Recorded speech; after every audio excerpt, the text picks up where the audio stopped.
For decades, cognitive science confronted an unresolved paradox. A neuron's electrical firing lasts milliseconds, yet human memory and identity persist for a lifetime.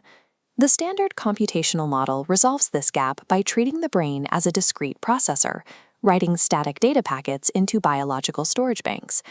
The Brain Kinematics Model, BKM, discards this metaphor, proposing instead that the brain is a viscoelastic, dynamic regulatory continuum.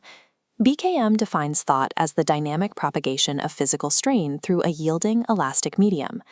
To understand human cognition, we must examine the physical laws of a continuously deforming material rather than the routing logic of a digital circuit.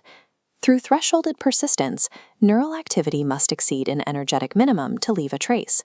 Most inputs fall below this potential, dissipating instantly. When activity exceeds the threshold, it deforms the continuum, leaving a vibrating depression called a residual strain.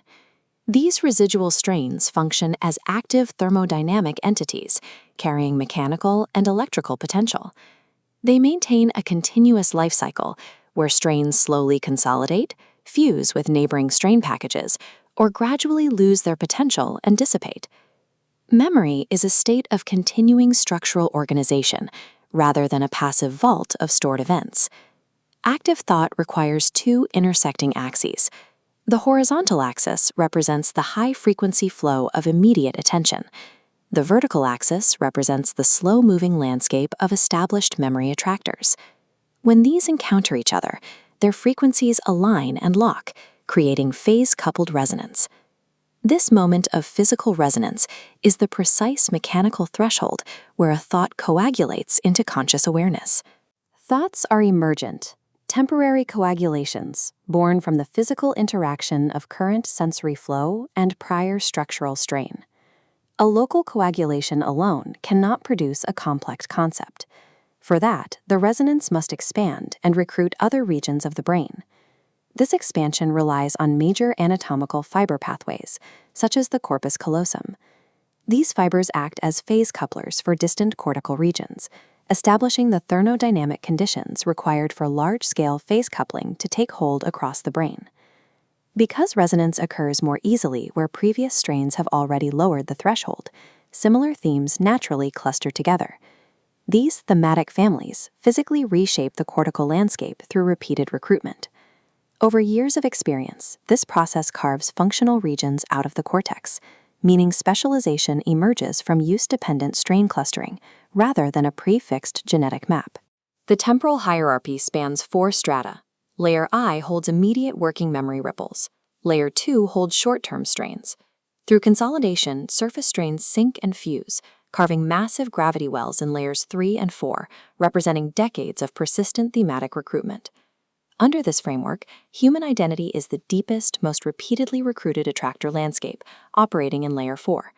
This structure also explains dream lag, where elements of an experience surface in dreams a week later.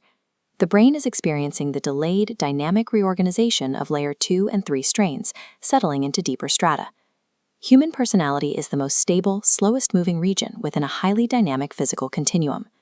By treating the brain as a continuum, we replace the binary on-off view of consciousness with a model of thermodynamic blending. This heat map tracks 3 vector variables: strain flow for active circulation, strain consolidation for attractor formation, and strain release for relaxation. Their momentary balance dictates the network's entire organizational state. This balance creates the consciousness composition vector, a shifting mathematical blend of unconscious, subconscious, and conscious organizations existing simultaneously. When you speak a sentence, you rely on unconscious muscle microstructures, the subconscious routing of syntax, and the conscious intention of themes, all operating within the same moment. Consciousness emerges as a specific structural condition of the network's strain physics. We trace this hierarchy to its roots. Matter reacts to forces. Life retains those traces. Mind organizes them into thematic patterns. As these thematic organizations become deep and multi-layered, the system begins to process its own internal states alongside external ones. This internal resonance is the physical basis for reflexive consciousness. Every thought that coagulates and dissipates slightly changes the physical continuum that produced it. The physics of the brain and the continuity of personal experience are mathematically inseparable. We are a self-modifying wave traveling through a lifelong continuum.